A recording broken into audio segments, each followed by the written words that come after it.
Welcome back to the Morning Brief. And we start on a cheery note today with news that the president of the Nigeria Labour Congress, NLC, Comrade Joe Ajaero, has been released by the Department of State Services, DSS. An official of the NLC confirmed this to our correspondent earlier today, and will bring you details as this news continues to unfold. And earlier on yesterday, the NLC had demanded the immediate and unconditional release of its president, Joe Ajaero, before midnight, which has since elapsed. The National Administrative Council of the Congress made this demand and others after an emergency meeting to address the arrest and detention of Comrade Joe Ajaero by the DSS. Recall that he was arrested at the Abuja airport while on his way to the United Kingdom to attend a Congress where he would have represented the interest of Nigerian workers. Mr. Benson Upa, the head of publicity of the Congress, spoke with Channels Television yesterday. I want to tell you that the security agencies are coordinated by the Office of the National Security Advisor. That is the present practice. So it amounts to sixpence and CC to say it is not the it is not the DSS that arrested him. It is the Office of National Security Advisor. I am not aware that ONSA has a squad independently of the other arms, NIA, DIA, DSS. I mean, you name them, and others. So I'm not aware that that ONSA has a unique squad. If they do have, that to be quite new to me. So all we know is that Comrade Joe Ajaero has been arrested and is being held against his wish by the Nigerian state. That is what I know. It is in the character of a jittery state to embark on this kind of journey, harassing people, intimidating people, in order to have the clear path of way to continue with their obnoxious policies. But I want to tell you that NLC will not be swayed. NLC will not be distracted. Let's tell you again that the president of the NLC, Comrade Joe Ajaero, has been released by the Department of State Services, DSS.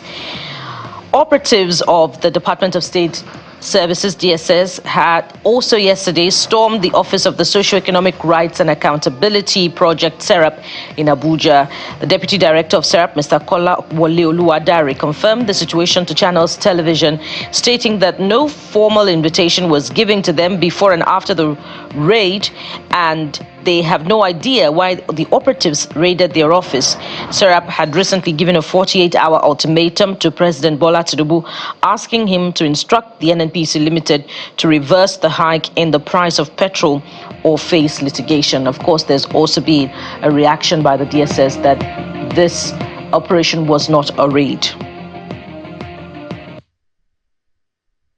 They identified two individuals, a woman and a man, who came to our Abuja office today and identified themselves as from the DSS, Department of State Security. And they said they were looking for the director or the deputy director.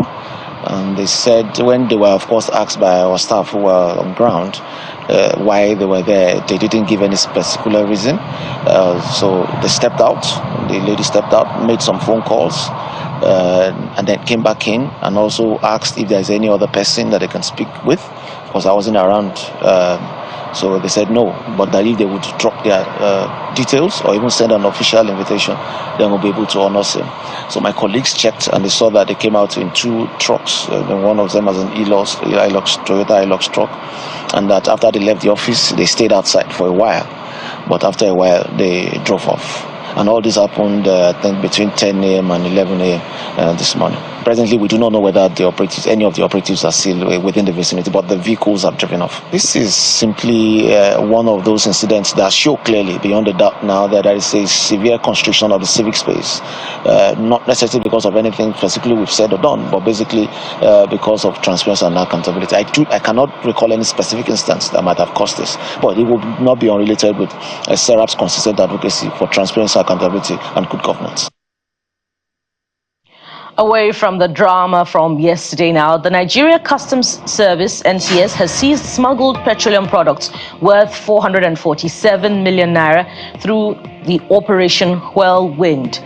The Comptroller General of the service, Mr. Adewale Adeniyi, who was speaking at a meeting in Abuja, appealed for the cooperation of key players as over 230 million naira is spent monthly to conduct the exercise.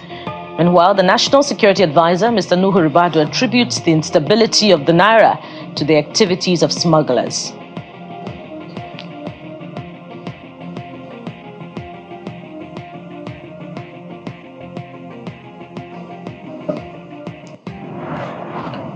Now, outside our shores, a busy bridge in northern Vietnam collapsed after being hit by Super Typhoon Yagi, which has killed more than 60 people since making landfall on Saturday. Dascham footage showed the moment of the Phong Chau Bridge in the Phu Tho province gave way on Monday, plunging several vehicles into the water below. Searches were underway for 13 people. The storm has wreaked havoc across the north of the country, with flooding and landslides leaving millions of people without power over the weekend. Although it has now weakened into a tropical depression, authorities have warned Yagi will create more disruption as it moves westwards. More than 240 people have been injured by the typhoon, which brought winds of up to 203 kilometers per hour and is Asia's most powerful storm so far this year. And in sports news, Super Eagles interim head coach Augustin Eguavon has shared his thoughts ahead of Nigeria's crucial 2025 Africa Cup of Nations qualifier against Rwanda, set for today at the Stade Amahoro in Kigali. The former CAR agent defender, who also serves as the Nigeria Football Federation technical director, emphasizes that the Super Eagles will approach the Wasps with the utmost respect while remaining focused on securing all 3 points. Eguavon said, quote, "We have the quality of players who can play different styles of football, different systems and formations. So whatever formation we choose tomorrow, we have the personnel to execute it effectively." Eguavon acknowledged also that the high expectations from fans and the nation will hopefully be surpassed.